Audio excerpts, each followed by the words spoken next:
Welcome to Story Tales. Please like this video and subscribe to Story Tales. I hope you enjoy the story. Let's begin. Garrison Cole's calloused fingers worked the lathe with practiced precision. Metal shavings curled away from the spinning rod as he shaped what would become part of an industrial packaging machine. The familiar smell of cutting oil and hot metal filled his nostrils, a scent more comforting than the perfume that lingered in his empty house. "Hey, Cole. 10 minutes till shift change," Jake called from across the shop floor. Garrison nodded without looking up. He finished the cut, measured the piece one last time, and logged the completion in the shop system. Perfect tolerances, as always. If only life outside these walls could be measured and controlled as easily. The Louisville metal fabrication shop had been a sanctuary for 15 years. Here, things made sense. Metal behaved according to rules. Heat it, cool it, cut it right, it did what it was supposed to do. People weren't like that. He clocked out, nodded to a few co-workers, and walked to his truck. The October air carried the scent of fallen leaves and coming rain. His phone buzzed in his pocket. A text message from Mason. "Dad, can I come over tonight? Mom's going out again." Garrison's jaw tightened. He typed back quickly. "Of course.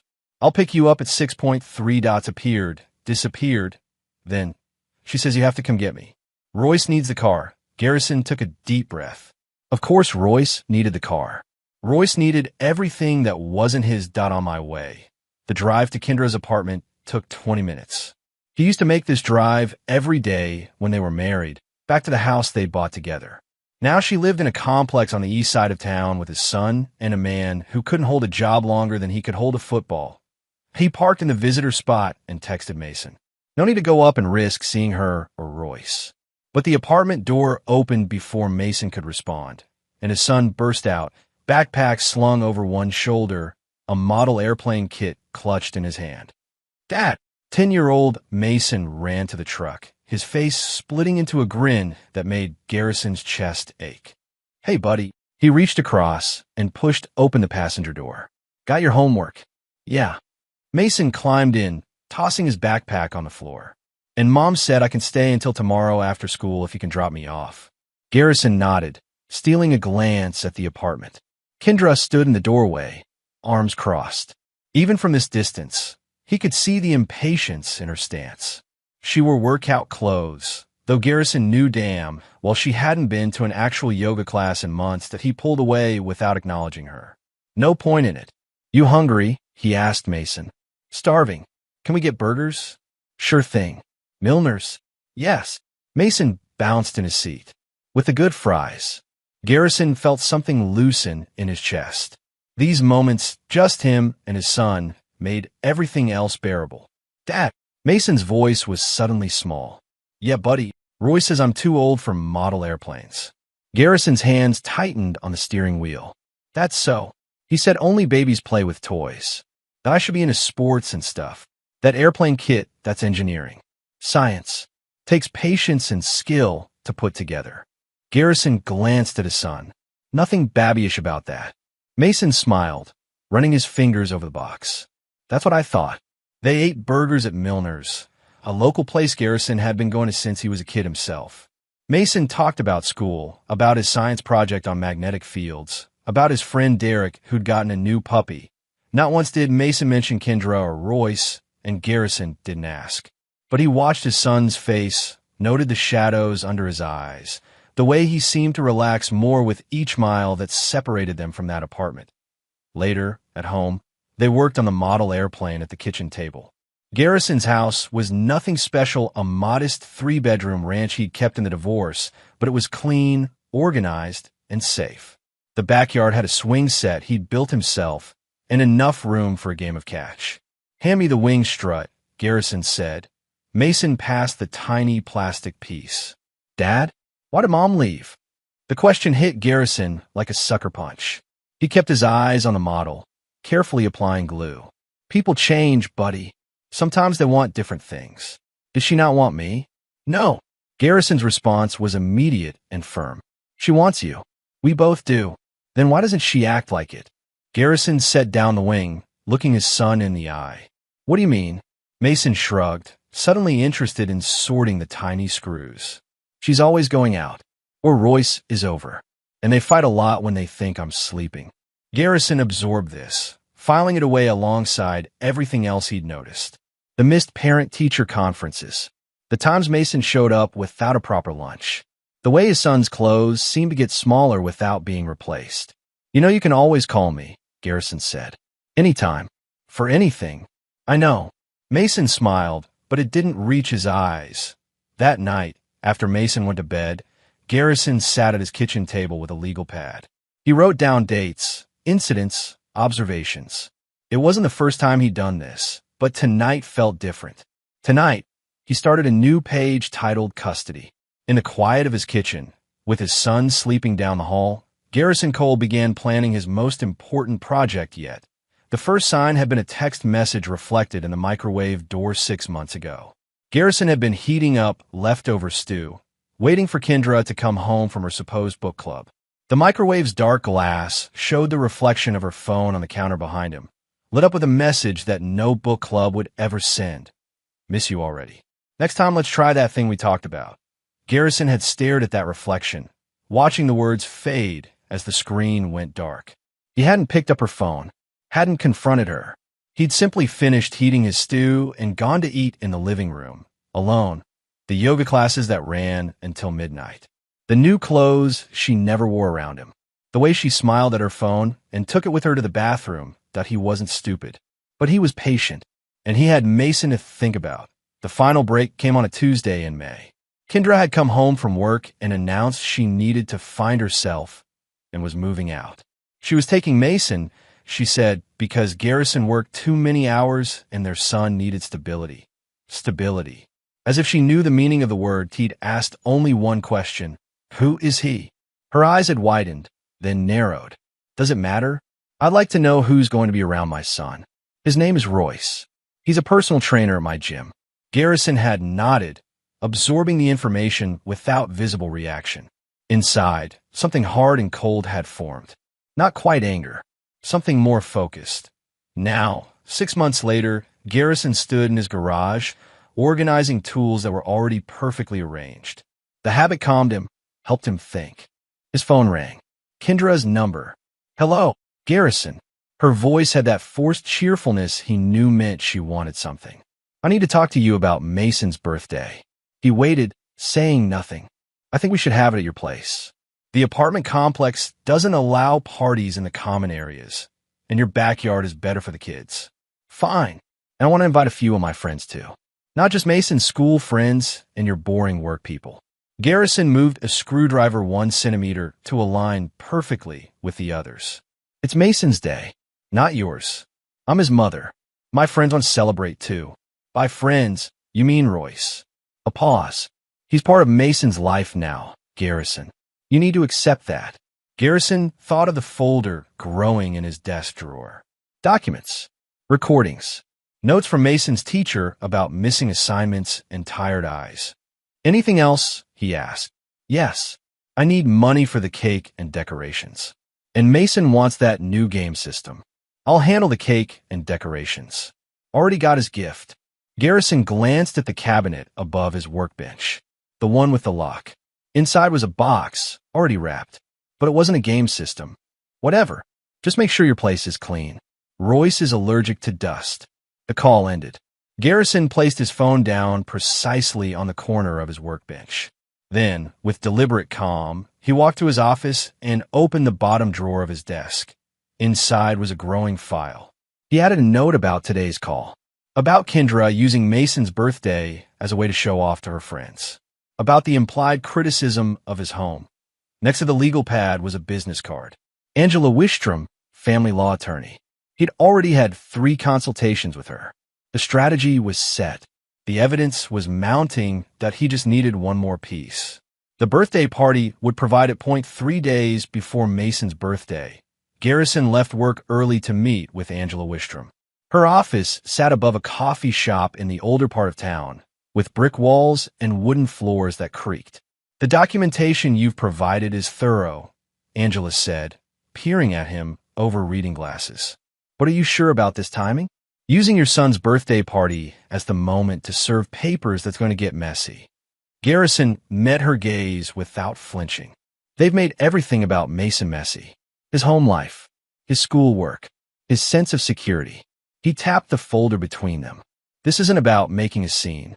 It's about having witnesses. Angela nodded slowly. The neighbors you mentioned. Delia Rowe, retired principal, lives next door. She's seen how Kendra treats Mason when she drops him off. And my friend Tyrell has heard things at the gym where Royce works. And you believe they'll back up your claims if needed? They'll tell the truth. That's all I need. The attorney closed the folder. All right, I'll have the papers ready. But remember, once this starts, there's no going back. Kendra will fight dirty. She already has. Garrison stood, extending his hand. The difference is, I've been paying attention. On his way home, Garrison stopped at the party supply store. He filled a cart with decorations in Mason's favorite colors, blue and green. Space-themed plates and napkins. A banner that read, Happy 10th Birthday, Mason. He'd ordered the cake from Mary's Bakery chocolate with buttercream frosting, decorated with planets and stars. Yes, he loaded the supplies in his truck. His phone buzzed with a text. Need to bring Royce to help set up tomorrow. He's good with party stuff? Garrison didn't respond. He drove home, unloaded the supplies, and began cleaning. The house was already tidy. Garrison wasn't one to let things get out of place, but he vacuumed again, wiped down surfaces, and made sure the backyard was perfect. The grass was cut, the grill was clean, and the picnic tables he'd borrowed from Tyrell were set up under the oak tree. The next day, the doorbell rang at exactly 11, an hour earlier than they'd agreed for setup. Garrison opened the door to find Kendra and Royce standing there, both wearing sunglasses despite the cloudy day. Royce had his arm draped possessively around Kendra's waist, his backward baseball cap and muscle shirt making him look like an overgrown fraternity pledge rather than a man approaching 30. Yo, G-Man, Royce said with a smirk. Ready to party? Garrison stepped back, allowing them entry without responding to the nickname. Kendra brushed past him, immediately scanning the living room with critical eyes. At least you cleaned, she muttered. Royce sauntered in, looking around as if appraising property he might buy. Not bad for a bachelor pad. Though that couch has got to go, am I right? He punched Garrison's arm as if they were friends. Garrison let the touch pass without reaction. The decorations are in the kitchen. Mason will be here at 1 with Delia. She's taking him for ice cream first. Who's Delia? Royce asked, following Kendra into the kitchen. The neighbor, Kendra said dismissively. Former school principal or something. She's got some weird attachment to Mason. She tutors him, Garrison corrected. Helps with his reading, whatever. Mason's reading is fine. Kendra started unpacking the decorations. These are so boring, Garrison. I brought some better ones. She pulled out a bag filled with generic party supplies, nothing to do with space or Mason's interests. We're using these, Garrison said firmly, placing his hand on the supplies he'd bought. Mason picked the theme. Kendra rolled her eyes, but didn't argue. Instead, she turned to Royce. Babe, can you hang the banner? Garrison's probably too short to reach.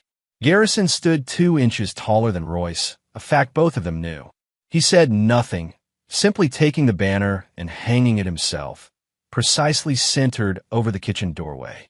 I need to finish setting up the grill, he said, heading for the back door. Oh, Royce can handle that, Kendra said quickly. He's the grill master at all our apartment get-togethers. It's my grill, Garrison said simply, and walked out. In the backyard. He could hear them through the open kitchen window. Kendra's fake laugh. Royce's booming voice making some joke at Garrison's expense. The sound of them moving around his kitchen as if they owned it.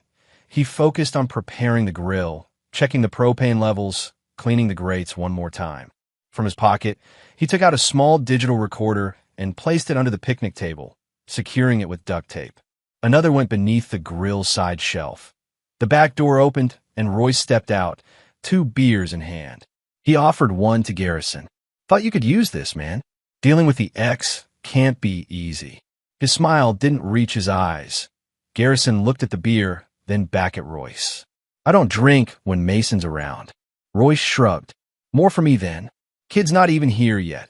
He took a long swig from one bottle, then set the other on the grill side table. So listen about tomorrow. Kendra and I were thinking we'd take Mason to that new water park instead of him coming back here. Give you a break, you know? Garrison continued arranging charcoal. We already have plans. Come on, be flexible. Kid probably wants some excitement, not just sitting around making model planes or whatever boring shit you guys do. Garrison straightened up, meeting Royce's gaze directly for the first time. My son is coming here tomorrow, as agreed. If you have a problem with that, take it up with family court. Royce's smile faltered. Whoa, no need to get all legal, man. Just trying to help. I don't need your help with my son. The back door opened again, and Kendra stepped out. What are you two talking about? Nothing important, Garrison said, turning back to the grill. I was just telling G about our water park idea for tomorrow, Royce said, walking over to put his arm around Kendra. But he's being kind of uptight about it. Kendra sighed dramatically. Garrison, we're trying to co-parent here. That means flexibility. Co-parenting doesn't mean changing plans last minute. Garrison looked at his watch. Mason will be here in 30 minutes. Let's finish setting up. He brushed past them back into the house, feeling their eyes on his back. In the kitchen, he began arranging snacks and drinks on the counter. The wrapped box, his special gift, was hidden in his bedroom closet, ready for the right moment. The doorbell rang again. Garrison opened it to find Tyrell Jackson, his friend from high school days, standing there with a wrapped present. Hey man, Tyrell said, stepping inside. Thought I'd come early to help set up. His eyes darted to the kitchen where Kendra and Royce were now arguing in hushed tones. Looks like I timed it right. Garrison nodded gratefully. Thanks for coming. No problem. Mason's a good kid. Tyrell lowered his voice. You still doing it today? Yes. Tyrell nodded, his expression serious. I got you back. The doorbell rang again. More guests. Parents from Mason's school. A few of Garrison's co-workers with their children. Delia Rowe arrived with Mason, who ran straight to Garrison for a hug. Dad, Delia, let me get 2 scoops. Garrison hugged his son tightly. Happy early birthday, buddy. Mason pulled back, his eyes scanning the decorated kitchen and living room. Wow, the space theme looks awesome. Kendra materialized beside them. Mason, honey, happy birthday. She pulled him into a hug that Mason only half returned. Hi, Mom. His enthusiasm noticeably dimmed. His eyes moved to Royce, who was lounging against the counter, still nursing a beer. Hi, Royce. Hey, sport. Royce gave a lazy wave. Got you something cool. Way better than these space decorations. Mason looked down. I like the space decorations. Dad knows it's my favorite. An awkward silence followed, broken when Delia stepped forward. The cake looks beautiful, Garrison. Did Mary's Bakery make it? Yes, Garrison confirmed. Mason's favorite. I thought red velvet was your favorite, Kendra said to Mason, frowning. That's your favorite, Mom, Mason said quietly. Mine's chocolate. More guests arrived. The house filled with the sound of children playing and adults chatting. Garrison moved through it all with quiet efficiency, making sure drinks were filled, food was available, and everyone had what they needed. He watched as Royce inserted himself into conversations, bragging about his fitness clients, his college football days. Watched as Kendra flitted from group to group, laughing too loudly, touching Royce's arm possessively. But mostly, he watched Mason. How his son seemed to shrink when Royce approached him. How his smile became forced when Kendra introduced him to her friends as my little man. The time for gifts approached. Garrison caught Tyrell's eye and nodded slightly. Tyrell returned the nod, positioning himself near the gift table. Everything was ready. The backyard hummed with conversation and children's laughter. Garrison manned the grill, flipping burgers with careful precision. Each patty received exactly the same amount of time on each side. He pressed them once, and only once, with the spatula. No more, no less. You always were a control freak in the kitchen, Kendra said, appearing at his elbow with an empty wine glass. Got any more of that cheap Chardonnay? Garrison pointed with the spatula. Cooler by the table. She lingered, watching him work. Mason seems to be having fun. Garrison glanced across the yard where Mason was showing his space encyclopedia to 2 classmates. His son's face was animated, his hands gesturing excitedly as he pointed out pictures of distant galaxies. He's a good kid, Garrison said. Our kid, Kendra corrected, an edge in her voice. Though you act like you're the only parents sometimes. Garrison flipped another burger. I'm not the one who moved him away from his home. Kendra's face hardened. It was my home too, Garrison. A home where I felt invisible. We're not doing this now, Garrison said quietly. Not at Mason's party. Fine. Kendra tossed her hair back. But this whole perfect dad routine, everyone sees through it. She walked away, her gait slightly unsteady from the wine. Garrison watched her join a group of her friends, women he didn't know, who'd arrived with bottles of wine and loud voices, paying little attention to the children. Royce emerged from the house, carrying a tray of empty plates. He made a show of helping clean up, announcing loudly, "Gotta keep the place tidy, right, G?" Mason's stepdad to the rescue. Several guests looked uncomfortable. Delia Rowe, sitting at a nearby table, raised her eyebrows. Garrison removed the last burgers from the grill, shut off the propane, and began cleaning the grates. From the corner of his eye, he saw Kendra approach with a broom. "Honey," she called to Royce, her voice carrying across the yard. "Can you help Garrison clean up? This is your place too now." The yard went quiet. Mason, halfway across the lawn, froze. His eyes darted from his mother to his father, his face flushing with embarrassment. Garrison felt a cold stillness settle over him. He continued cleaning the grill as if he hadn't heard. Royce swaggered over, taking the broom from Kendra. "Sure thing, babe. I got this." He began sweeping with exaggerated motions, coming unnecessarily close to where Garrison stood. "Teamwork makes the dream work, right, G?" Garrison said nothing. He finished with the grill, closed the lid, and walked past Royce to where Mason stood, still frozen in place. "Ready for cake, buddy?" Garrison asked, his voice calm and steady. Mason nodded, relief washing over his face. "Yeah, Dad." Together they walked to the picnic table where the space-themed cake waited. Garrison lit the candles with steady hands while the guests gathered around. He led them in singing "Happy Birthday," his eyes never leaving his son's face. Mason closed his eyes, made a wish, and blew out all 10 candles in one breath. Everyone clapped. When Mason opened his eyes, he was smiling at his father. "What did you wish for?" Royce called out. "Don't tell," Kendra said quickly, "or it won't come true." Mason's smile faltered slightly. "I can't say." "Smart kid," Tyrell said, clapping Mason on the shoulder. "Keep that wish to yourself." Garrison began cutting the cake, serving Mason the first piece of corner with extra frosting, just as his son liked. He moved methodically around the table, making sure every child got a piece before the adults. When he offered a piece to Royce, the younger man shook his head. "Nah, watching my macros, man. Can't let the abs go for sugar." He patted his stomach and winked at Kendra, who giggled. As people ate cake, Garrison slipped away to his bedroom. He retrieved the hidden gift box and placed it among the others on the gift table. No one noticed except Tyrell, who gave an imperceptible nod. "Present time," Kendra announced when most of the cake was gone. She began herding people toward the gift table, positioning herself right next to it, as if the gifts were from her alone. Mason sat in the chair of honor, grinning as guests handed him presents. He opened each one carefully, genuinely thanking each giver. A basketball from his friend Eric. Science books from Delia. Action figures from classmates. Roy stepped forward with a large box wrapped in metallic paper. "This one's for me and your mom, sport. Top of the line." Mason unwrapped it to reveal an expensive gaming system, the one everyone at school had been talking about. "Wow," Mason said, his eyes wide. "Thank you." "Set it up for him, babe," Kendra prompted Royce. "Show him how it works." Royce took the box from Mason's hands. "Let me get this going for you. You're going to love it." As Royce began unboxing the system, Garrison watched his son's face.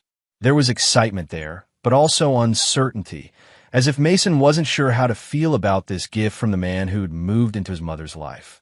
When Royce had the system partially assembled, he picked up a game controller and began demonstrating. "This button is for jump, this one for attack. See, I'm already level 8 on my system at home. Can I try?" Mason asked, reaching for the controller. "Hold up, buddy. Let me show you the special moves first." Royce pulled the controller away, continuing to play. "Watch and learn." Mason's shoulders slumped slightly. Other children gathered around, watching Royce play rather than Mason enjoying his own gift. Garrison stepped forward. "There are more presents, Mason." Tyrell picked up a box and handed it to Mason. "This one's from your dad." It was a model rocket kit, the advanced one Mason had been eyeing for months. "Dad!" Mason's face lit up. "The Saturn V? With real launch capabilities. We'll build it together," Garrison promised, "and launch it at the park." "That's so cool." Mason jumped up to hug his father. Royce snorted. "A model rocket? Kind of old school, isn't it?" "It's what he wanted," Garrison said simply. "The gaming system is what all the kids want," Kendra interjected. "Right, Mason?" Mason looked trapped. "I like both," he said diplomatically. Garrison nodded to Tyrell, who reached for the final box on the table, the plain one with Mason's name in Garrison's handwriting. "One more," Tyrell said, handing it to Mason. Mason took the box, looking curiously at his father. This wasn't their usual routine. Normally Garrison gave him just one gift, something special they discussed. "Open it," Garrison said quietly. Mason pulled off the wrapping paper to reveal a simple cardboard box. He lifted the lid and frowned at the contents of a folder, a flash drive, and what looked like official documents. "What is it?" he asked. Garrison knelt beside his son. "It's your future, Mason. It's you coming home." Kendra stepped forward. "What are you talking about?" "What is this, Garrison?" Garrison stood, facing his ex-wife directly. "It's a custody filing. Evidence. Statements from teachers. Video clips of how Royce treats Mason. Recordings of you talking about our son as a burden." The backyard went deadly silent.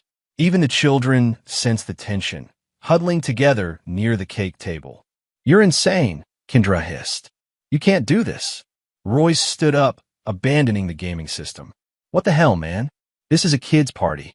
"Yes," Garrison said calmly. "It is. And these people," he gestured to the guests, "have all seen how you two behave around my son. How you use him. How you belittle him." "That's a lie," Kendra said, her voice rising. "We're great parents. Tell him, Royce." Royce puffed up his chest. "Yeah, man. I'm better for the kid than you are. At least I'm teaching him to be a man, not building toy planes." Delia Rose stepped forward, holding up her phone. "I have video of you taking Mason's toys away, Mr. Madden. Of you making fun of his space books and calling him names when you thought no one was looking." Royce's face paled. "You've been spying on us?" "That's illegal." "No," Delia said calmly. "It's observation in a public place.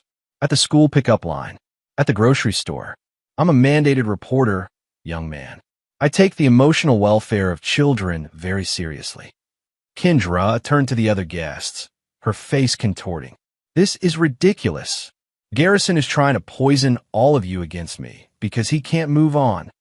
Tyrell cleared his throat.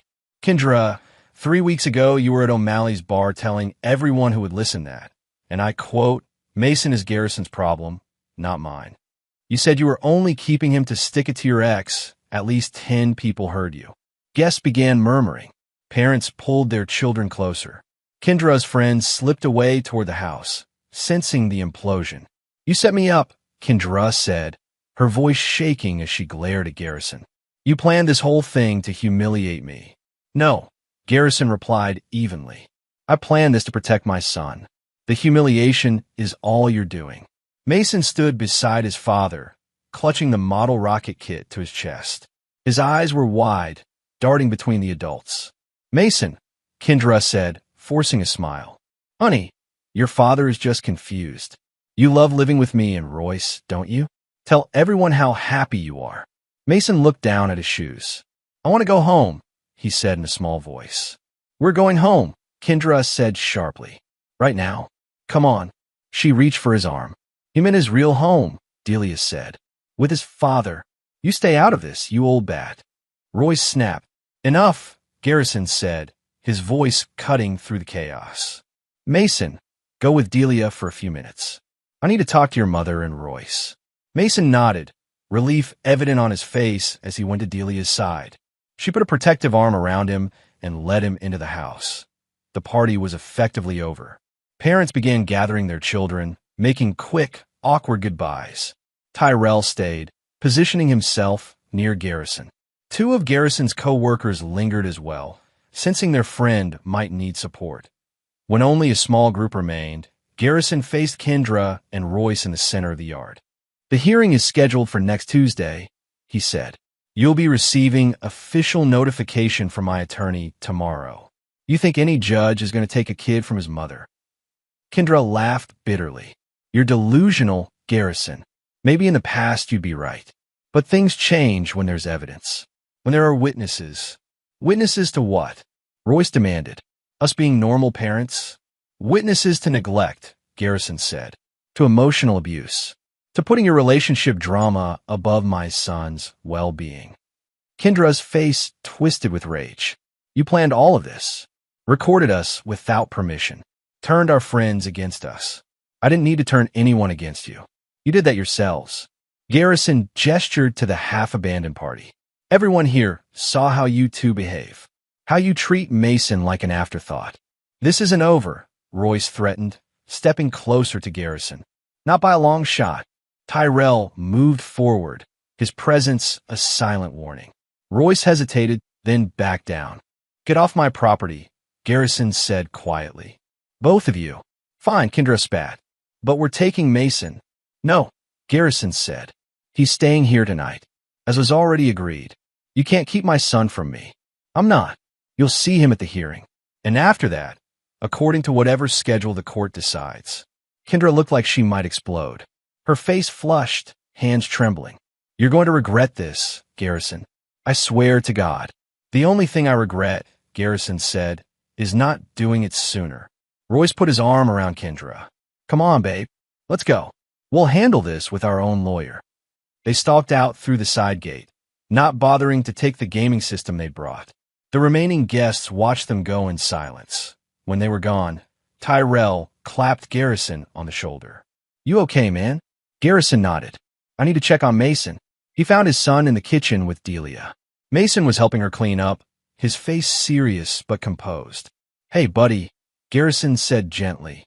"You all right?" Mason looked up. "Did Mom and Royce leave?" "Yes." "Good." Mason set down the plate he was holding. "Dad, am I really coming home?" Garrison knelt in front of his son. "That's the plan, but might take some time. There will be meetings and a judge has to decide. Well, I have to talk to the judge. Maybe. Would that be okay?" Mason thought for a moment, then nodded. "I can tell the truth. That's all anyone will ask of you." Delia watched them with sad eyes. "Your father's doing the right thing, Mason, even though it's hard." "I know." Mason looked at his father. "Can we still build a rocket?" Garrison felt something inside him, not slightly. "Of course we can. We'll start tomorrow." Mason smiled, a genuine smile that reached his eyes. "And can we have more cake?" The party kind of got weird before I could get seconds. Garrison laughed, a rare sound. "Absolutely. Cake for dinner. Just this once." As Mason went to get plates, Delia touched Garrison's arm. "You've done well today. But be prepared, Kendra won't go down without a fight." "I know," Garrison said. "But neither will I." The Sunday after the party, Garrison sat at his kitchen table with Angela Wistrom. Mason was in the backyard, testing small parts of his model rocket under Tyrell's supervision. "The filing has been submitted," Angela said, organizing papers into a folder. "Judge Emmett Henderson will be presiding. He's fair, tends to look at evidence rather than defaulting to maternal custody." Garrison nodded. "And the recordings?" "Admissible. Kentucky is a one-party consent state for recordings. As long as you were part of the conversation, you had every right to record it." She tapped a document. "The videos from Delia Rowe were taken in public spaces. Also admissible." "What about Kendra's counterarguments?" "She'll say I planned this to embarrass her." Angela gave him a level look. "Did you?" "I planned it to protect my son," Garrison said firmly. "The embarrassment was a side effect of her own actions." "Then that's what we'll argue." Angela checked her watch. "The hearing is Tuesday at 9 a.m. Wear your good suit. Be calm, factual, and respectful no matter what Kendra or her attorney says." "I understand." Angela watched him for a moment. "This was months in the making, wasn't it? The evidence collection, the documentation." "Yes." "Why did you wait so long?" Garrison looked out the window at Mason, who was carefully measuring angles on a piece of the rocket. I needed to be sure, to have enough evidence that there would be no doubt. Mason doesn't need to be shuttled back and forth while the courts decide who's telling the truth. Angela nodded. Smart. Thorough. She gathered her papers. Just like I'd expect from you. After she left, Garrison went through the house, straightening things that were already straight, organizing what was already in order. The habit brought calm, control. His phone buzzed with a text from a number he didn't recognize. This is Royce. Got your hashtag from Kay's phone. We need to talk man to man. Meet me at O'Malley's tonight. 8 p.m. Just us. Garrison stared at the message, then typed back. Whatever you have to say can be said in core point 3 dots. Then, afraid to face me without your bodyguard friend? Thought you were tougher than that. Garrison didn't respond. Instead, he took a screenshot of the message and emailed it to Angela. Then he blocked the number. Later, while Mason was playing video games, the ones they already owned, not the expensive system that still sat untouched in its box, Garrison's phone rang. Delia Rowe. Garrison, I thought you should know. Kendra just came by my house. Delia's voice was tight with anger. She threatened to sue me for interfering in her relationship with Mason. Did you record it? I have a doorbell camera. So yes, it's all there, including the part where she called me a meddling old bitch and said I'd regret taking your side. Send me the footage, Garrison said, and call the police to file a report. Already done. After hanging up, Garrison sat heavily on the couch. Mason looked up from his game. Dad, is everything okay? Garrison managed a smile. Everything's fine, buddy. Just grown-up stuff. Mason paused his game. Is it about me going to live with you? Yes. Mom called me earlier, Mason said quietly. On the house phone while you were in the garage. Garrison sat up straighter. What did she say? That I need to tell the judge I want to stay with her. That you're trying to take me away because you're jealous of Royce. Mason looked down at his controller. She said if I don't, you might go to jail for lying. Cold anger washed through Garrison. That's not true, Mason. None of it. I know. Mason's voice was small but certain. Mom lies sometimes, especially when she's mad. Garrison moved to sit beside his son. The judge just wants to know the truth. Whatever you tell them, whatever you really feel is the right answer. Mason nodded. I want to live here. With you. I want that too.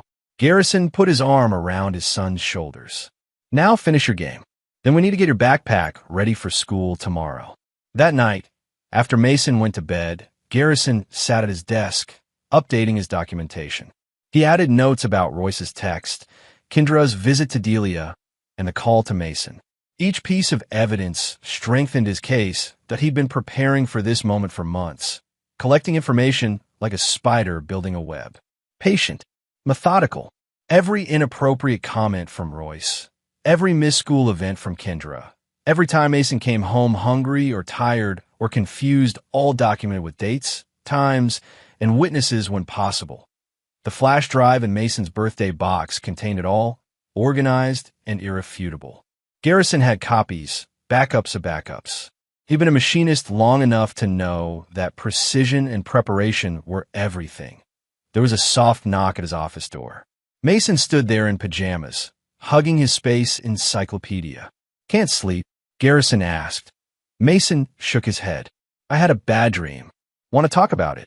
Mom and Royce were yelling, like they do sometimes at the apartment. Mason clutched his book tighter. Can I stay in here for a while? Of course. Garrison cleared a space on the small office couch. Want me to read to you? Mason nodded, settling onto the couch with his book. The chapter on black holes. It's scary but cool. Garrison joined his son, taking the book and finding the right page. He began to read, his deep voice steady and calm as he explained the mysteries of collapsed stars and event horizons. Within minutes, Mason's eyelids grew heavy. By the time Garrison finished the chapter, his son was asleep, breathing softly against his side. Carefully, Garrison lifted Mason and carried him back to bed. As he tucked the blankets around his sleeping son, Garrison made a silent promise. This would be the last night Mason would have to fear going back to that apartment. Monday morning brought rain, heavy drops that pelted the windows and turned the world gray. Garrison drove Mason to school, wipers slapping against the downpour. Remember, straight to Delia's after school, Garrison said as they pulled up to the drop-off lane. I have a meeting with Ms. Wistrom, but I'll pick you up by 5. I know, Dad. Mason gathered his backpack. Can we work on the rocket tonight? Absolutely. Garrison reached over to straighten Mason's jacket collar. Have a good day. Focus on your work, not tomorrow. Mason nodded solemnly. I'll try. As his son joined the line of children heading inside, Garrison noticed a familiar car parked across the street. Kendra's blue sedan. She never brought Mason to school. That had always been Garrison's job. Even after the separation, that he waited, watching as Mason disappeared safely into the building. Then he pulled out of the line and parked near the school office. Inside, he found the principal, Dr. Harper, just arriving at her desk. Mr. Cole, she said, looking up in surprise. What can I do for you? My ex-wife is parked outside the school, Garrison said without preamble. We have a custody hearing tomorrow. I'm concerned she might try to remove Mason from school today. Dr. Harper's expression turned serious. I see. Do you have documentation of the current custody arrangement? Garrison placed a folder on her desk. Joint legal custody, physical custody with Ms. Dunham. But there's an emergency hearing tomorrow that may change that. He pulled out another document. This is a notice from my attorney advising the school of the situation. The principal reviewed the papers, then nodded. Thank you for bringing this to my attention. I'll alert Mason's teacher and the front office staff. No one will release him to Ms. Dunham today without calling you first. Thank you. Garrison turned to leave, then paused. Dr. Harper, has Mason seemed different to you lately? Since living with his mother? The principal hesitated. I'm not supposed to take sides in custody matters. I'm not asking you to. I'm asking about my son's well-being. Dr. Harper sighed. He's been more withdrawn. His grades have slipped in the last marking period, and he's fallen asleep in class twice, something that never happened before. Garrison nodded, taking in the information. Thank you for your honesty. Mr. Cole, Dr. Harper called as he reached the door. For what it's worth, Mason lights up on the days you pick him up. Anyone with eyes can see that. Outside, Kendra's car was gone. Garrison drove to work, his mind turning over possibilities, preparing for contingencies. If Kendra tried to take Mason, if she contested the evidence, if she brought character witnesses against him, he had responses planned for every scenario. Work proceeded as usual. Metal shaped under his hands, precise and predictable. He kept his phone nearby, checking it between tasks, but there were no calls from the school.at4. He left to meet with Angela one last time before the hearing. Her office was warm against the continuing rain. We've had a development, she said as soon as he sat down.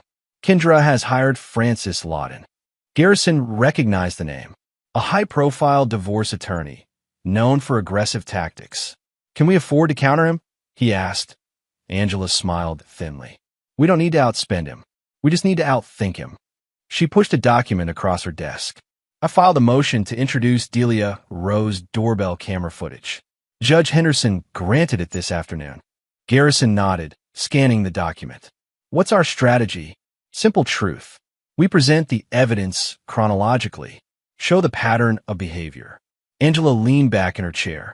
Lawton will try to paint you as controlling, obsessive. He'll say the recordings were illegal or taken out of context. In our counter, we have multiple witnesses, not just recordings. Teachers, neighbors, even Tyrell's statement about what Kendra said at the bar. Angela fixed him with a steady gaze. The most important thing is to stay calm. No matter what they say, no matter how personal the attacks get, you must remain composed. I understand. Good. Now, have you spoken with Mason about tomorrow? Yes. He knows he may need to talk to the judge. He says he's ready. Angela nodded. Children his age are typically interviewed in chambers, not in open court. Judge Henderson is good with kids. He'll make Mason comfortable. As they wrapped up the meeting, Garrison's phone rang. Delia Rowe. Hello, Garrison. Delia's voice was tight. Kendra just tried to pick up Mason from my house. I wouldn't let her in. She's sitting in her car outside my house right now. Garrison was already standing, gathering his things. Is Mason okay? Yes, he's inside with me. Door's locked, but she's been out there for 20 minutes just watching the house. I'm on my way. Call the police if she tries to enter. Already did. They're sending someone. Garrison ended the call, looking at Angela. Kendra's at Delia's house, trying to get Mason. The attorney frowned. That's not a good move on her part. Go.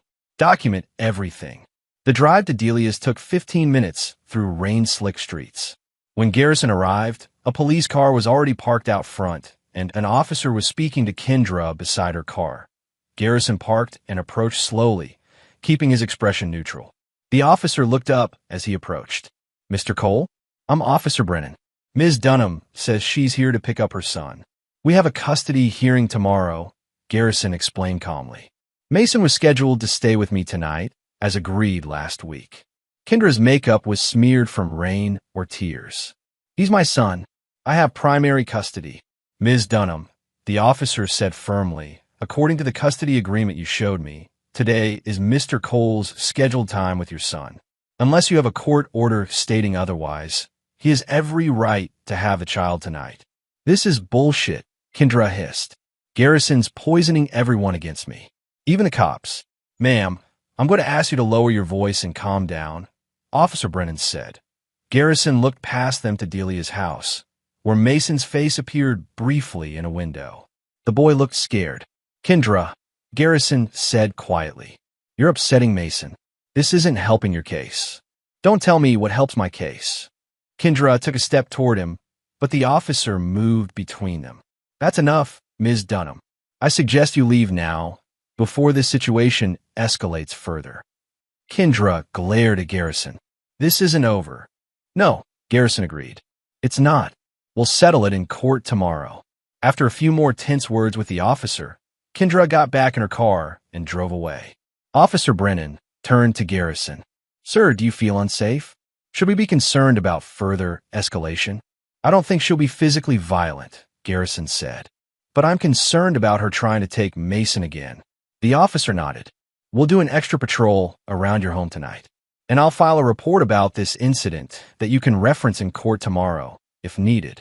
After the officer left, Garrison went to Delia's front door. She let him in, and Mason immediately ran to him, wrapping his arms around his waist. Dad, Mom was yelling outside. She said I have to go with her. Garrison hugged his son. It's okay. You're staying with me tonight, just like we planned. Delia shook her head. She was like a different person, Garrison. I've never seen her so angry. She's desperate, Garrison said simply. She knows what's coming. Later at home, Garrison made Mason's favorite dinner grilled cheese and tomato soup. They worked on a model rocket afterward, a welcome distraction from the day's events. Dad, Mason asked as they were fitting small pieces together. What if the judge says I have to stay with Mom? Garrison set down his work and looked at his son directly. Then we'll follow the judge's orders. But I'll never stop trying to bring you home. That I promise. Mason seemed to accept this. They continued working in comfortable silence until bedtime. After Mason was asleep, Garrison sat at his kitchen table, reviewing the evidence one last time. Everything was in order. The documentation was thorough. The witnesses were prepared, and yet doubt crept in. Courts traditionally favored mothers. What if the judge didn't see what was so obvious to him? What if Kendra's expensive attorney twisted the evidence, painted Garrison as obsessive rather than protective? His phone buzzed with a text from Tyrell. All set for tomorrow. Got your back. Another came from Delia. Mason will be fine. Truth is on our side. Garrison set the phone down and took a deep breath. He'd done everything possible to prepare. Now it was time to trust the process, trust that the evidence would speak for itself.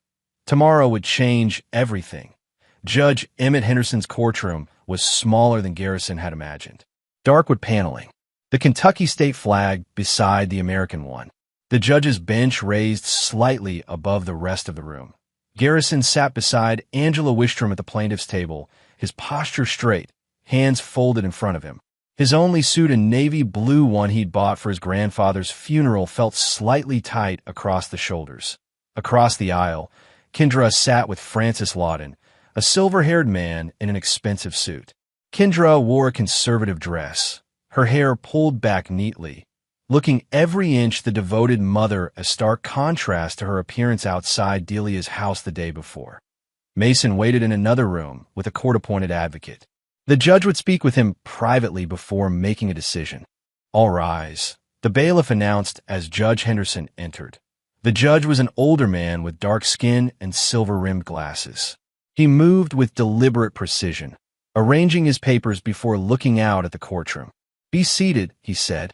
"This is case number FC 2023-0487, Cole versus Dunham, regarding modification of custody for minor child Mason Cole, age 10. He looked between the two tables.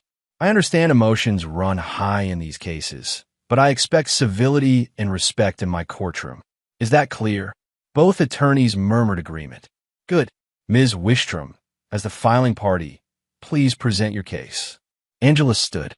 "Your Honor, we're seeking to modify the current custody arrangement to grant primary physical custody to Garrison Cole, with supervised visitation for Kendra Dunham." She walked forward with a thick folder. "We have documented a pattern of emotional neglect, inappropriate behavior, and unstable living conditions in Ms. Dunham's home." For the next hour, Angela methodically presented their evidence. School reports showing Mason's declining grades and increased absences under Kendra's care. Testimony from his teacher about Mason coming to school tired and unprepared. Financial records showing Kendra's unstable employment history versus Garrison's steady job of 15 years. Then came the recordings. Audio of Kendra at O'Malley's bar, complaining about the burden of motherhood. Video from Delia's doorbell camera, showing Kendra's erratic behavior. Footage of Royce belittling Mason at a school event, calling him a mama's boy for crying after falling. Throughout it all, Garrison kept his eyes forward, his expression neutral. From his peripheral vision, he could see Kendra growing increasingly agitated, whispering furiously to her attorney. When Angela presented footage from the birthday party, Royce's stepdad comment, "Kendra's this is your place," to humiliation, Kendra finally erupted. "This is all taken out of context," she burst out. "He's editing these clips to make me look bad." "Ms. Dunham," Judge Henderson said sternly, "you will have your opportunity to speak. For now, I suggest you control yourself." Kendra subsided, glaring at Garrison, who didn't meet her gaze. Angela concluded by presenting statement from Tyrell, Delia, and several other witnesses. "Your Honor, Mr. Cole has provided a stable, nurturing environment for Mason throughout his life. He has never missed a school conference, a doctor's appointment, or a parent-teacher meeting. He seeks full custody not out of spite, but out of genuine concern for his son's well-being." Francis Lawton rose for his rebuttal. Tall and imposing, he buttoned his suit jacket with practiced ease.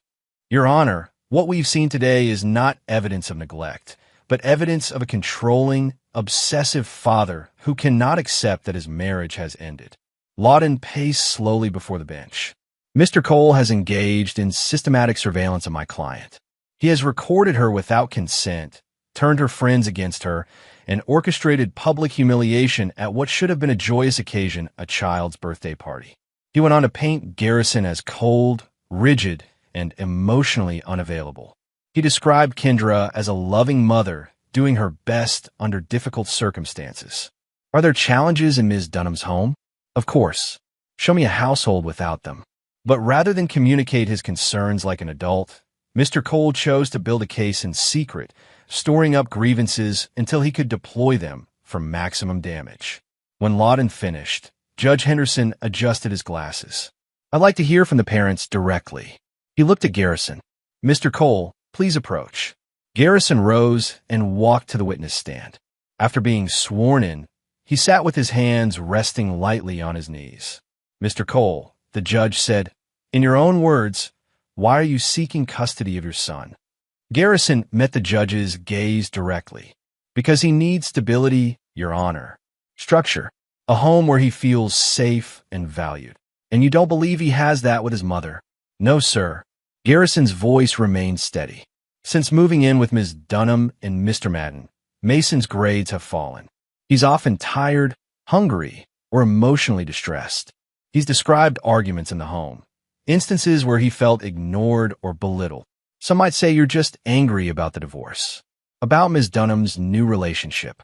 "I won't pretend I'm happy about how things ended," Garrison admitted. "But this isn't about me or my feelings. It's about Mason's welfare." Lawton stood for cross-examination. "Mr. Cole, Isn't it true that you've been recording Ms. Dunham and her associates for months? I've documented incidents relevant to my son's well-being, Garrison replied. Some might call that stalking, sir. Angela objected, and the judge sustained. Lawton tried a different angle. Mr. Cole, how many hours do you work each week? 40 to 45. And who watches Mason when you're working? When Mason stays with me, I arrange my schedule around his school hours. If needed, my neighbor Delia Rowe helps, or he attends the after-school program. So you rely on others for childcare, just as Ms. Dunham does. The difference, Garrison said evenly, is that Mason knows where he stands with me. He knows he comes first. After several more questions, Garrison was dismissed. Kendra took the stand next, dabbing at her eyes with a tissue. Ms. Dunham, Judge Henderson began, your ex-husband has presented concerning evidence about your home environment. How do you respond? Kendra leaned forward earnestly. Your Honor, Garrison has always been controlling. When we were married, everything had to be his way, the house, our schedules, even how I dressed. When I finally found the courage to leave, he couldn't handle it. And the recordings? The statements from teachers about Mason's declining performance.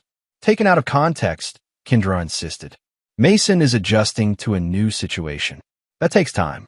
And Garrison has been undermining me at every turn, making Mason feel torn between us. Angela's cross-examination was precise. Ms. Dunham, in the past 6 months, how many of Mason's parent-teacher conferences have you attended? Kendra hesitated. I'm not sure. 1 or 2. The records show 0, Ms. Dunham. Angela held up a document. Mr. Cole attended all 4. Alone. I was working, and the pediatrician appointments. Another hesitation. Garrison usually handled those. In fact, Angela continued, Mr. Cole has handled all medical appointments, school meetings, and extracurricular activities since your separation. Is that correct? He likes to control things, Kendra insisted. He doesn't give me a chance.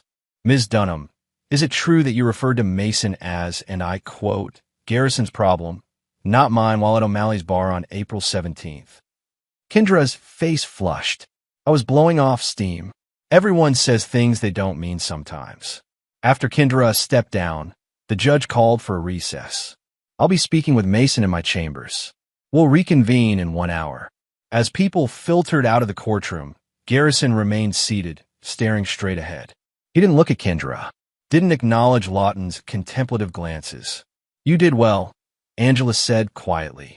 Very composed. Garrison nodded once. Will they let me see Mason before he talks to the judge? I've arranged for a brief visit.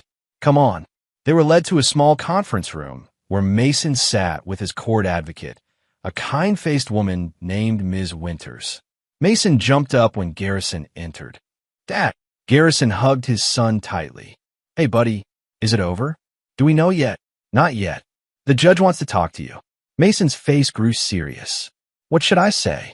Garrison knelt to eye level with his son. Just tell the truth. That's all anyone wants from you. Will Mom be mad if I say I want to live with you?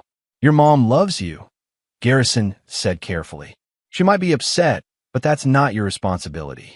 You just worry about telling your truth. Mason nodded solemnly. I can do that. After a few more minutes, Ms. Winters led Mason away to meet with the judge. Garrison returned to the courtroom to wait, his mind racing with possibilities, contingencies. When court reconvened, Judge Henderson's expression gave nothing away. Mason was not brought back in. I've spoken with Mason, the judge began. He's a bright, articulate young man with clear opinions about his situation. He looked down at his notes. Having reviewed all evidence and testimony, I'm ready to render a decision in this case. Garrison felt his heart hammering in his chest. Beside him, Angela sat perfectly still. Primary physical custody of Mason Cole is hereby awarded to Garrison Cole, effective immediately. A small gasp escaped Kendra. Garrison remained motionless, hardly daring to believe. Ms. Dunham will have visitation every other weekend, supervised for the first 3 months by a court-appointed monitor. The judge continued outlining the details of the custody arrangement, including holiday schedules and decision-making authority. Additionally, the judge said, looking directly at Kendra, The court orders Ms. Dunham to attend parenting classes and undergo a psychological evaluation before unsupervised visitation will be considered. A side door opened, and Mason was led back into the courtroom by Ms. Winters. His eyes immediately found his father's. Garrison gave him a small nod, and Mason's face broke into a relieved smile. "This court is adjourned," Judge Henderson declared, bringing down his gavel. "Ms. Wistrom, please prepare the final order for my signature." As people began to move, Kendra stood abruptly. "This is a mistake," she said loudly. "You can't take my son from me. Garrison, you can't do this." Lawton took her arm, murmuring something in her ear, but she shook him off. "Mason," she called, "tell them you want to stay with me. Tell them." Mason shrank back against Ms. Winters, who put a protective arm around him. "Ms. Dunham," Judge Henderson said sharply, "control yourself, or I will have you removed." Garrison finally turned to look at his ex-wife. Her face was contorted with rage and disbelief. For a moment, their eyes met, and Garrison felt nothing, no triumph, no pity, not even anger. Just a cool certainty that justice had been served. "Come on, buddy," he said quietly to Mason. "Let's go home." In the weeks following the custody hearing, Garrison established a new routine with Mason. Mornings meant breakfast together, before school real breakfast with protein and fruit, not the sugary cereals Kendra had relied on. Afternoons were for homework at the kitchen table, with Garrison nearby working on household projects or preparing dinner. Evenings, they built models together, read books, or sometimes just watched documentaries on space or engineering. Mason's science teacher reported improvement. His math scores began to climb back to their previous levels. That Kendra's first supervised visit was tense. The court-appointed monitor, Mrs. Geller, arrived at Garrison's house 10 minutes before Kendra was due. "I'll be present throughout the visit," she explained, reviewing paperwork at Garrison's kitchen table. "My role is to ensure appropriate interaction between Ms. Dunham and Mason, not to intrude unnecessarily." Garrison nodded. "I won't be here. I've arranged to run errands, give them privacy." "That's considerate, Mr. Cole." Mrs. Geller studied him. "Many parents in your position would want to hover." "This isn't about me," Garrison said simply. When Kendra arrived, Garrison was already preparing to leave. She looked smaller somehow, dressed in plain jeans and a sweater rather than her usual stylish outfits. Her eyes were puffy, with dark shadows beneath them. 6 hours, Garrison reminded her, not unkindly. "I'll be back by 4. Kendra wouldn't meet his gaze. "Fine." Mason came downstairs, approaching his mother cautiously. "Hi, Mom." "Baby." Kendra pulled him into a crushing hug. "I missed you so much." Garrison slipped out, leaving them to their reunion under Mrs. Geller's watchful that he drove first to the hardware store, then to Tyrell's house to help with a plumbing issue. Keeping his hands busy helped quiet his mind. "How's it going with Mason?" Tyrell asked as they worked under his kitchen sink. "Better every day," Garrison replied, tightening a connection. "He's sleeping through the night now. No more nightmares." "And Kendra? She's staying in line. First supervised visit is happening now." Garrison focused on the pipe joint, avoiding his friend's gaze. "She lost her job at the bank. Downsized, apparently." Tyrell snorted. "Right. Nothing to do with her meltdown at the birthday party going viral in the neighborhood." Word had indeed spread quickly after the custody hearing. Kendra's behavior at the party, combined with the judge's ruling, had become gossip fodder throughout their social circle. Several of her friends had distanced themselves, not wanting to be associated with the scandal. "What about Royce?" Tyrell asked. "He's still in the picture?" Garrison shrugged. "Don't know. Don't care as long as he stays away from Mason." But that wasn't entirely true. Through the local grapevine, Garrison had heard that Royce had been fired from the gym after parents complained about his behavior toward Mason. Apparently, the gym owner had received several calls referring to Royce as that guy who bullies children. After Delia's video circulated among concerned neighbors, when Garrison returned home at exactly 4 o'clock, he found Mason showing Mrs. Geller his model rocket, while Kendra sat stiffly on the couch. "Dad!" Mason looked up brightly. "Mom brought me a new space book." "That's great, buddy." Garrison nodded to Mrs. Geller. "Everything go okay?" "Just fine," The monitor confirmed, making a final note on her clipboard. I'll file my report with the court. Kendra stood, gathering her purse. Her movements were jerky, like a puppet with tangled strings. Mason, I'll see you in 2 weeks. Remember what we talked about? Mason's smile faltered slightly. Okay, Mom. After Kendra and Mrs. Geller left, Garrison looked at his son. What did she mean? What did you talk about? Mason kicked at the carpet. She wants me to tell the judge I miss her and want to go back. She said if I do, we could move to a bigger apartment and I could have a dog. Garrison absorbed this. And what do you think about that? I don't want to go back. Mason looked up, his eyes clear and direct. I like it here. With you. Garrison nodded once. I like having you here too. 2 days later, Garrison received a call from Angela Wistrom. There's been a development, she said without preamble. Royce Madden was arrested last night for assaulting Kendra. Garrison sat down heavily. What happened? Apparently, they had a fight at her apartment. Neighbors called the police. She has a restraining order against him now. Is she okay? Minor injuries, according to the report.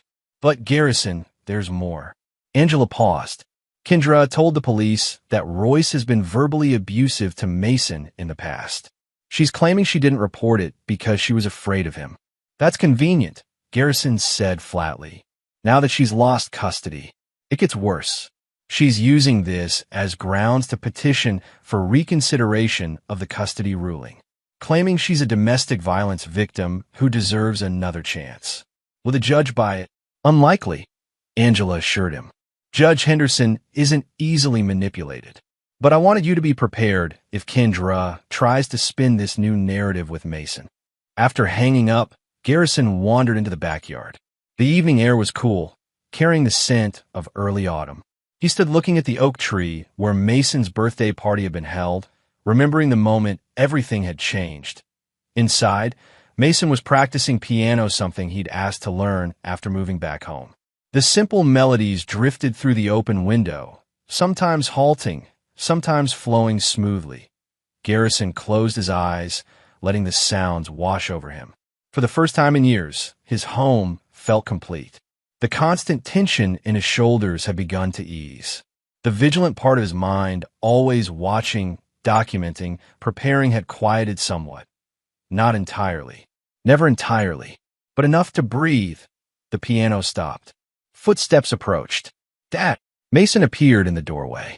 Delia called. She wants to know if we can come over for lemon pie tomorrow. Garrison smiled. Tell her yes.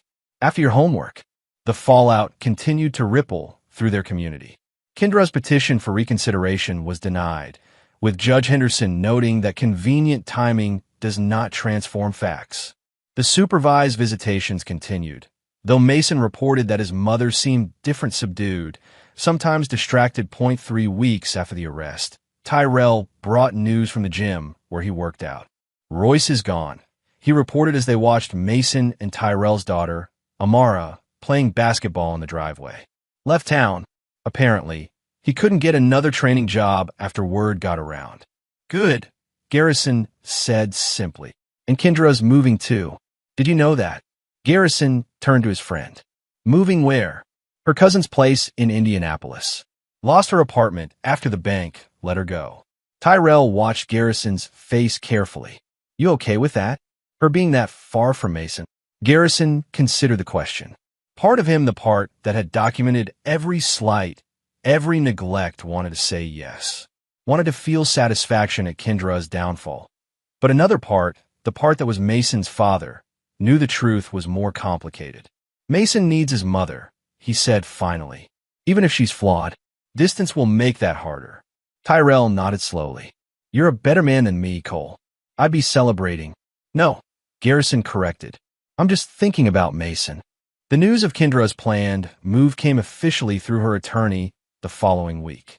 She was requesting a modification to the visitation schedule, proposing longer but less frequent visits due to the distance. Garrison and Angela discussed the options. You could fight this, Angela advised. Argue that her moving violates the spirit of the custody agreement. Garrison shook his head. Let her go. We'll adjust. Are you sure? This is a major change. I'm sure. Garrison looked out the window of Angela's office, where rain streaked the glass. Mason deserves stability. If Kendra needs to start over somewhere else, that's her business. We'll make the visitation work. When Garrison told Mason about his mother's plans to move, his son was quiet for a long time. Will I still see her? He finally asked. Of course. Less often, but for longer visits. Maybe a week in the summer. Spring break. Mason nodded, processing this. Is she moving because of me? Because I wanted to live with you. No, buddy. Garrison sat beside his son on the couch. Your mom made choices. So did Royce. So did I. All of those choices had consequences. None of them are your fault. Do you hate her? Mason asked suddenly. Mom, I mean. The question caught Garrison off guard. He considered it carefully before answering. No, he said finally. I don't hate her. I don't trust her. I don't forgive what she did to you. But hate takes energy I'd rather spend elsewhere. Mason seemed satisfied with this answer. He leaned against his father's side. I'm glad I'm home. Garrison put his arm around his son's shoulders. Me too, buddy. Me too. 6 months passed. Winter settled over Louisville, then gave way to a tentative spring. Mason thrived in Garrison's care, his grades returning to their previous excellence, his nightmares fading to rare occurrences rather than nightly events. Kendra's move to Indianapolis had been completed in late November. Her supervised visits had transitioned to 1 weekend per month, with Mason traveling by bus to stay with her at her cousin's apartment. Each time, Garrison prepared his son carefully, packing his favorite books and snacks, reviewing emergency contact information. Each time, Mason returned with stories that painted a grim picture of Kendra's new life. The cousin was often absent. The apartment was small, with Mason sleeping on a pull-out couch. Kendra worked odd hours at a retail job, leaving Mason alone more often than the court would have approved if they'd known. But Garrison didn't interfere. He listened, documented in case things worsened, but allowed Mason to maintain the relationship with his mother. It wasn't ideal, but it was better than the chaos of before. That on a warm Saturday, in April, Garrison was teaching Mason how to change the oil in the truck when his phone rang. An Indianapolis number he didn't recognize. Hello, Mr. Cole. This is Officer Merritt with Indianapolis Police. I'm calling about your ex-wife, Kendra Dunham. Garrison straightened, wiping his hands on a rag. Is everything all right? She's been arrested, sir. Shoplifting and possession of prescription drugs, not in her name. Garrison closed his eyes briefly. Is my son with her? No, sir. According to Ms. Dunham, he's with you currently. That's correct. Relief washed through him. What happens now? That's up to the prosecutor. But she asked us to contact you. Said you might be willing to help with bail. Garrison was silent for a moment, watching Mason carefully measure oil into a container. I'll need to think about that, he said finally. Can I call you back? After getting the officer's direct line, Garrison hung up and rejoined his son. They finished the oil change together, with Mason asking questions about engines and maintenance that Garrison answered patiently. Later, after Mason was in bed, Garrison sat at his kitchen table with a cup of coffee, turning the situation over in his mind. Kendra had made her choices. She was facing the consequences. He owed her nothing, and yet, she was Mason's mother. What would it do to his son to learn that his mother was in jail, that his father had refused to help? Garrison picked up his phone and called the number the officer had given him. I'll pay the bail, he said when Officer Merritt answered. Under one condition. The condition was simple. Kendra would agree to enter a treatment program for the apparent drug issue. Garrison would not mention the arrest to Mason unless forced to, giving Kendra a chance to address her problems privately. 2 days later, he received a text from an unfamiliar number. This is Kendra. New phone. They let me out this morning. Why are you helping me? Garrison typed back from Mason. Not for you. 3 dots appeared, disappeared, appeared again. Finally, I'm starting the program tomorrow. 30 days inpatient. Can you tell Mason I'm away for work training? Yes. Another long pause, then, I messed up everything, didn't I? Garrison stared at the message. There were 1,000 things he could say, angry things, righteous things. But in the end, he typed only, focus on getting better. Mason needs a healthy mother. Kendra didn't respond further. Garrison put down his phone and went to check on Mason, who was asleep with a space book open on his chest. Garrison carefully removed the book, marked the page, and pulled the blanket up over his son's shoulders in the soft light from the hallway. Mason's face looked peaceful, untroubled. Garrison stood watching him breathe for a moment, then quietly closed the door. The weeks passed. Spring bloomed fully, bringing baseball practices and science fairs. Garrison told Mason that his mother was away for work training, just as he'd promised Kendra. Mason accepted this with a nod, asking few questions. 30 days came and went. No word from Kendra. Garrison didn't press, focusing instead on Mason's upcoming science fair project, a demonstration of magnetic levitation that they worked on each evening after dinner. Then, 6 weeks after her arrest, Kendra called. "I completed the program," she said, her voice stronger than the last time they'd spoken. "And I'm in outpatient therapy now, 3 times a week." "Good," Garrison said. "That's good. I also got a new job. Office work, regular hours." She paused. "I'd like to see Mason. Whenever you think it's appropriate." Garrison considered this. "Let's give it another month. Show me you can stay on track. Then we'll discuss it." "You don't trust me," Kendra said, not as an accusation, but as a statement of fact. "No," Garrison agreed. I wouldn't trust me either," she admitted. There was a new quality to her voice, a humility Garrison had never heard before. "But I'm trying, Garrison. Really trying this time. For Mason's sake, I hope so." Before hanging up, Kendra asked hesitantly, "How is he?" "Really?" Garrison looked out the window to where Mason was setting up his science project in the backyard, meticulously aligning magnets. "He's good," Garrison said truthfully. "Doing well in school. Made the junior baseball team. Building a maglev train for the science fair. He always was smart," Kendra said softly. "Like you." After the call ended, Garrison joined Mason in the backyard. The maglev prototype was coming along well, with a small metal car hovering shakily above a track of carefully arranged magnets. "Look, Dad," Mason exclaimed. "It's working." Garrison knelt beside his son, examining the project. "Excellent work on the polarization. Very precise." Mason beamed at the praise. "Do you think I'll win?" "Whether you win or not, you've built something remarkable," Garrison said. "That's what matters." Mason considered this, then nodded. "Yeah, the building part is the best anyway." That evening, they sat on the front porch swing, watching fireflies emerge in the gathering dusk. Delia Rowe waved from her garden next door, where she was planting spring flowers. Tyrell and Amara rode by on bicycles, calling out greetings. "Dad," Mason said after a comfortable silence. "I had a good day today." Garrison smiled, a genuine, unguarded expression that was becoming more frequent these past months. "Me too, buddy. Do we have to talk about Mom now?" Mason asked, his intuition as sharp as ever. "Only if you want to." Mason was quiet for a moment, gently pushing the swing with his feet. "Maybe tomorrow." "Tomorrow works," Garrison agreed. They stayed on the porch until the stars emerged, Mason pointing out constellations from his astronomy book. The night was peaceful, the neighborhood quiet except for distant laughter and the chirp of crickets. Garrison felt the last hard knot in his chest begin to loosen.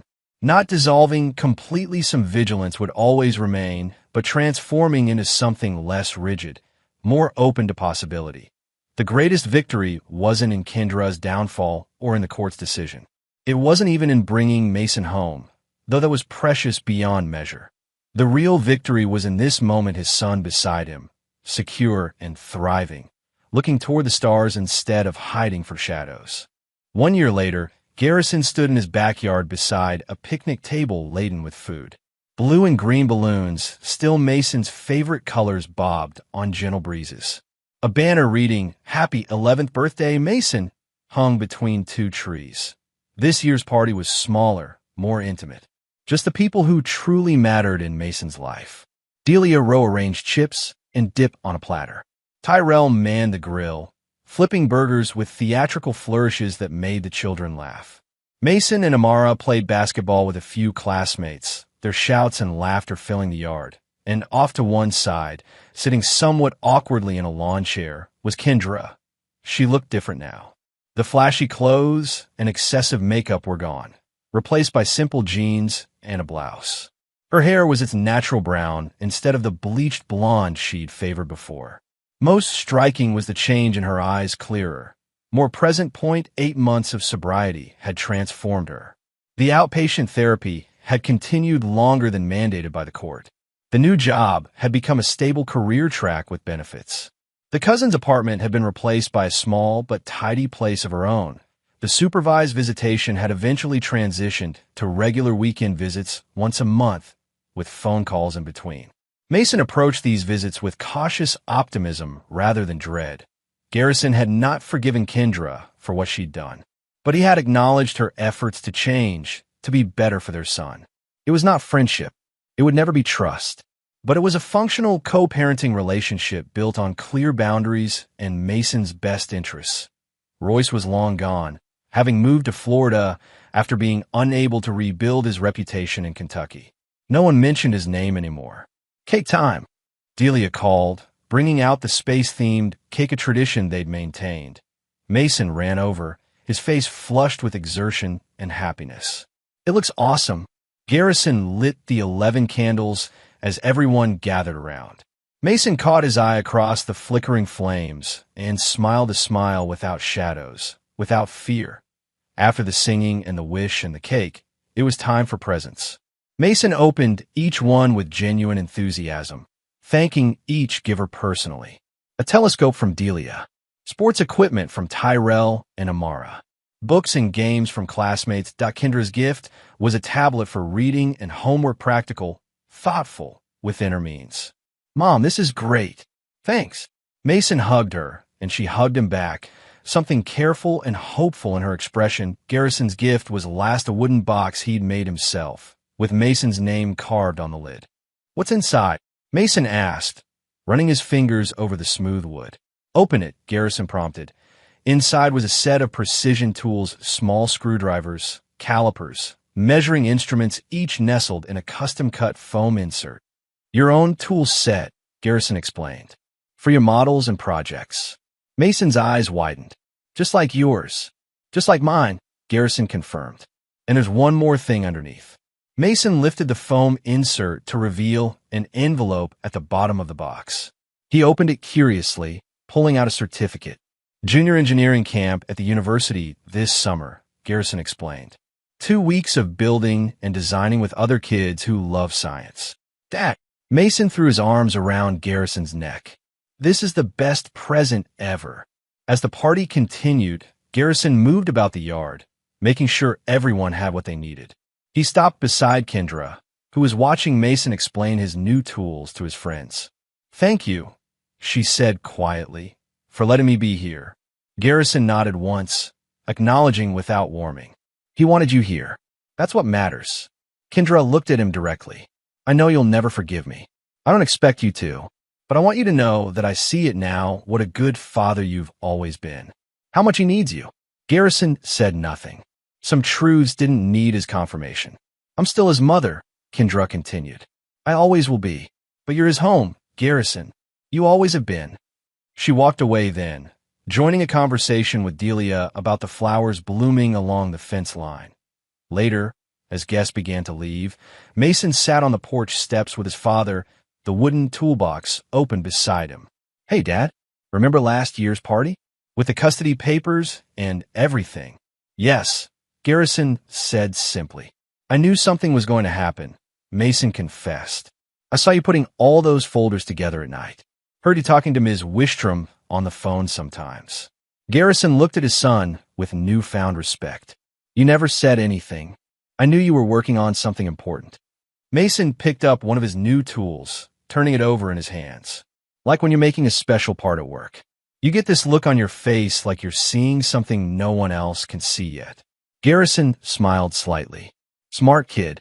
Mom's better now, Mason observed, watching Kendra help Delia gather her things. Not like before. Yes, Garrison agreed. She's trying, but I still live with you. That won't change, right? That won't change unless you want it to. Mason nodded, satisfied. Good. He carefully replaced the tool in its designated spot. Because this is home. The simplicity of the statement, its absolute certainty, filled Garrison with quiet pride. That evening, after everyone had gone and Mason was in bed, Garrison sat at his workbench in the garage. The recording devices and evidence folders were long gone, replaced by projects they worked on together: a half-finished birdhouse, plans for a treehouse, the beginnings of a remote-controlled car. He ran his hand over the smooth wood of the workbench, feeling the small nicks and scratches that told the story of years of careful work. Work that had shaped metal and wood, yes, but more importantly, had shaped a life for his son. A safe place. A home. The house was quiet now, peaceful in a way it hadn't been a year ago. Upstairs, Mason slept soundly, surrounded by his books and models, and the new tools that symbolized the skills Garrison had passed to him: precision, patience, the ability to build something solid that would last.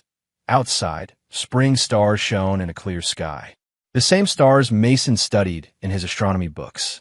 The same stars they would continue to observe together, year after year, as Mason grew from boy to man. Garrison had never been a man of many words, had never needed them. His actions had always spoken clearly enough, and his most important creation wasn't made of metal or wood. It was the life he'd built for his son, a life founded on strength, not weakness, on vigilance, not surrender, on love, unyielding as steel.